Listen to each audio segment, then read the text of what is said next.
Саламатсыздар ма? Biz бүгін осы сұлба арқылы асинхронды қозғалтқышты іске қосатын боламыз. Біз оны жалғау үшін автоматты магниттік пускательді және стоп пуск батырмалары және қозғалтқышты қолданатын боламыз. Біз жалғау үшін автоматтан, яғни магниттік пускательдің кірісіне питание беретін боламыз.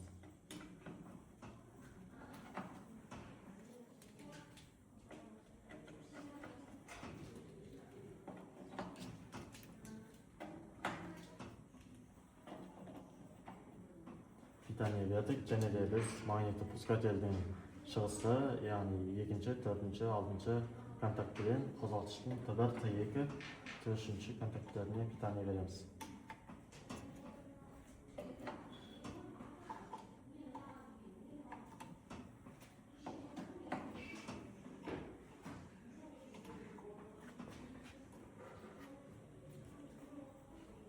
Біз стоп пуск батырмаларында пусктың ашық контактісін, стоптың жабық контактісін алатын боламыз. Және біз пусктан стопқа питание береміз. Питание бердік, және де біз пусктың 2-ші контактісін 13-ші контактіге жалғаймыз. Пусктың 1-ші контактісін 14-ші контактіге жалғаймыз.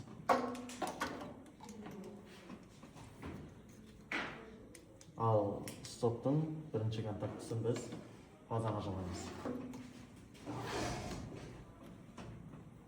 Және де біз нейтралканы А2-ге жалғаймыз. А1-ді біз 14-ші контактіге жалғаймыз. Біз барлығын жалғап болдық, енді қосып көреміз. Біз